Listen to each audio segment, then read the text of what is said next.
감사합니다. 아유, 네, 저는 정말 너무 울었어요, 선생님. 그렇게 되죠. 예, 맞아요. 눈물. 제가 또 우셨어요. 제가 진짜 그냥 되게 감동이었어요, 정말로. 진짜 너무 감사해요. 야, 이제 겨울방학을 정말 고3 방학같이 놀 수 있겠다. 반갑습니다, 여러분. 자, 오늘은 college representative들, 대학교 다니고 있는 학생들 인터뷰를 하고 우리 멘토링 프로그램에 들어와 있는 학생들과 같이 미팅을 하고 웨비나, 세미나를 할 때 주고받았던 사전 인터뷰 내용들을 여러분께 좀 소개를 하려고. 지금 한 30개 가까이 올라와 있지 않나? 한 달에 한 번씩 올리려고 하는데 인터뷰 내용은 또 다 공개를 하기에도 애매하면서 조금 다른 비디오들 많이 만들다가 타이밍을 잠깐 놓쳐서 지금 한 2달이 지난 것 같은데, 여러분들 이런 비디오 보시면서 이런 선배님들 정보를 이렇게 참고할 수 있는 도움이 되고, 또 이런 것들이 또 다음 비디오에 올라왔으면 좋겠다 하면 좋아요도 한번 눌러주시고, 이 좋아요 개수를 봐야지 우리가 이런 정보들을 시청하시는 분들이 유익하게 보시는구나 해가지고 또 다음 비디오도 또 비슷하게 많이 만들고 이렇게 노력을 하고 있습니다. 자, 첫 번째 질문들 어떤 것들로부터 시작했는지 일단 기본적인 배경부터 한번 알아보면서 시작을 해볼까. 출발. Okay, hi. Can you introduce yourself and tell us what school you go to? Oh, hello. My name is Jack Lee. I'm a rising sophomore at the University of Chicago. Currently, I just finished freshman and having this interview. Okay, what do you study in college?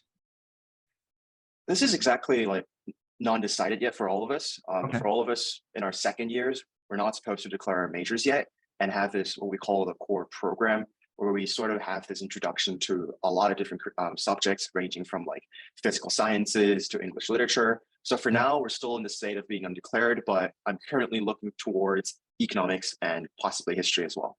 Okay, got you.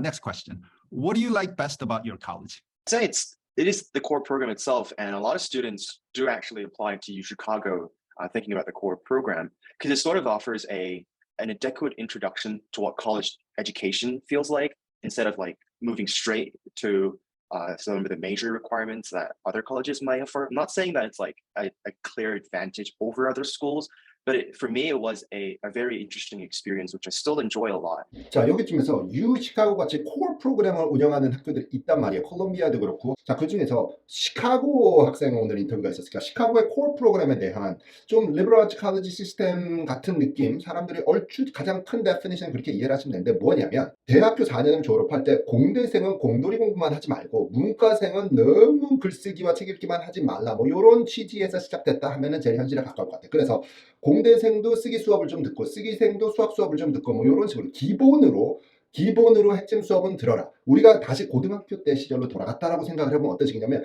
국영수, 자연, 과학 뭐 이런 식이니 이걸 다 골고루 좀 두루두루 좀 들으면서 1, 2학년을 보내라, 이런 얘기가 되겠어요. 그래서 여기 지금 시카고 웹사이트에 보면 코어 커리큘럼 해가지고 챌린징하고 커먼 아카데믹 프로그램이야. 어느 전공에 무엇을 하시는 분들이 오더라도 다 공통적으로 좀 했으면 하는 프로그램이다. 요래 생겼지. 그래가지고 더 코어 해가지고 설명해놓은 파일을 딱 보니까는 아트 수업을 1 or 2 아트를 듣고 2 or 3 humanities를 듣고 2 or 3 civilization studies 코스를 듣고 you must take total of 6 코스를 언제 first and second year 사이에 좀 들었으면 하는 뭐 그런 옵션들 이런 거야. 아니면은 두 번째 옵션은 3 social science 코스를 within the same sequence must be taken.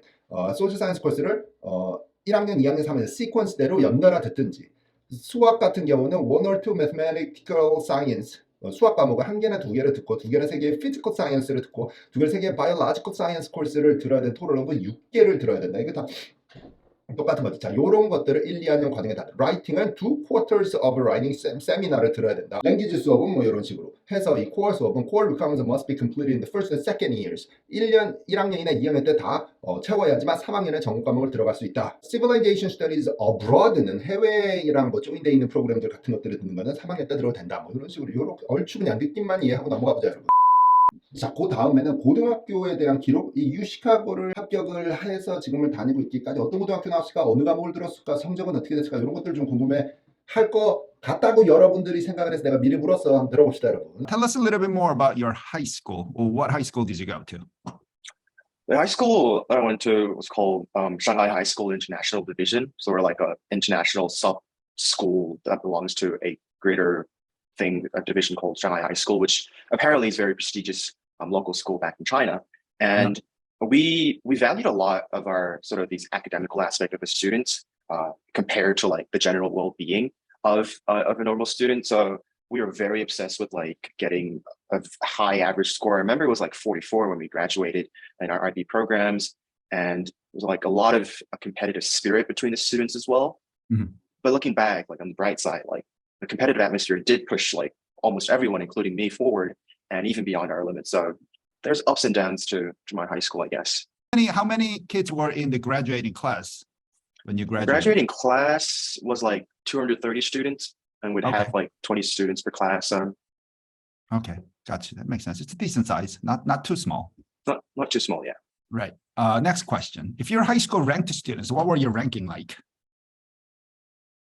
Our teachers never disclosed the exact rankings. We only worked by a quartile system. I was at Okay. the first GPA quartile, but we do, because when we do compare like our GPAs amongst the students, we do sort of get a sense of how high up we are in the rank. I remember Right. I was just somewhere within the top 10 every exam, but just never the exact ranking, because Okay, right. our friends, me and our friends don't really like exactly tell each other what we got. So No kidding. Right. That's what the high schools do these days. What about GPA? What were your GPA like in high school? we were ranked out of 4.5, and Okay. I did receive 4.258 as a cumulative GPA from grade 9 to 12 when I applied to college. Okay. Don't exactly know the final GPA that I Okay. received in the end. Let's forget the numbers then. Did you like in the Mhm. did your school give out letter grades, or out of a 100 scale, whatever? Did you ever have a B range score or below in high school transcript? Or As were far as I you remember, A? it was an all A. There were a few A minuses, but I don't remember getting a B. That's in high school. impressive. Okay, cool. Next question. How many APs or IBs did you take in high school? The IB program, so everyone takes 6 subjects. So I took Yeah. 4 high-level IB classes, which we're not really supposed to only take 3, but I took English A, economics, math, and history as my HL subjects, and I took like Wow. physics and Chinese B or something like that as an Mhm. SL IB subject. And I also took 6 APs. It was just like for the fun of it, I think, back in like 9th and 10th grade.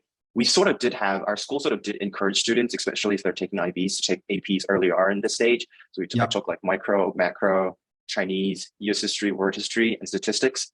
So that's the full IB program plus 6 APs for me. That's impressive too. What about the test scores? Which SAT or ACT, which one did you take and what's the score? What was the score? I'm not too impressed with my score because I know I didn't really work hard for it, and I just did it just because the college required me to.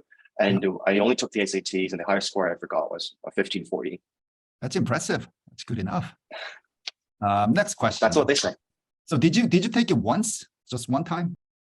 As far as I was serious about it, like it was just once that I took, and because it was too late to take another one, so that was my only score. 인터뷰의 중간 생략을 하고 뒤에 가다가 중요하게 물었던 것 중에 하나가 대학이 본인의 성공, 대학 입시의 성공에 대해서 가장 중요했던 것이 무엇입니까? 라는 질문을 매번 해내가. 그랬더니 이분께서 얘기한 게 아이고 감사합니다. 일찍 확인을 해가지고 새벽에 문자 보내드린 것 같아요.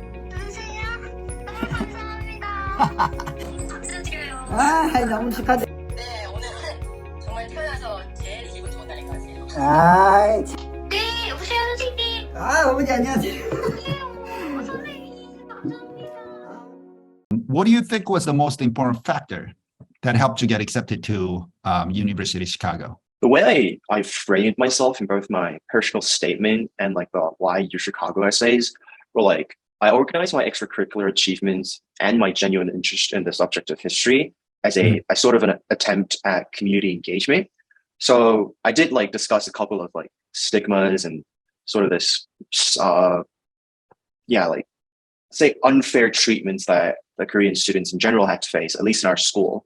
And I would talk about how I would try to contribute to ease things up a little bit between different communities at our school, and trying to contribute back to the Korean community, which I framed it, and helping my peers and the students in the lower grades to engage more extracurricular wise, and also like how that was my demonstration of a persistent interest in history, since I linked back to like how Korea is also neglected in terms of in history textbooks and like the standard view of Asian history. So I guess like that's how might have it like appealed to the admissions officer when I was applying to the college. 자, 여기서 중요한 말이 나온 게 여기서 컨설팅을 하는 고객분들은 그 테마를 잡아드리려고 노력은 하지만 로컬 지역사회에 대한 기여도와 참여도와 거기에 대한 영향력 발휘 뭐 이렇게 정의를 할 수 있을 건데 그것을 찾기가 힘들면 전문가의 도움을 받더라도 요즘의 대학을 갈 때의 성공은 지역사회에 대한 기여도야. 그렇게 된 게 대학을 잘 간 이유라고 생각이 된다면 어떤 액티비티를 했을까가 막 궁금해 그래가지고 또 물어봤죠. 어떤 액티비티들이 있습니까? Well, can you name best three activities that you participated in high school? There's three. Yeah, so what I would prize the most would be I was like the president of a high school model UN club on campus, and would do a lot of UN related activities from arranging delegate trainings. I did attend a few conferences myself, and we paired up with bigger organizations within China and abroad, and like other universities like Oxford and Harvard to like host model UN conferences in Shanghai as well. And then I was the department leader of a student leadership organization on campus as well. And I was in charge of like PR and like design related activities. We actually had to plan our own prom and like winter ball, which other schools apparently the school would just do it for them. And so we had to do that in our senior year. And I participated in and was awarded in a couple of economics related competitions, such as the International Economics Olympiad and the National Economics Challenge.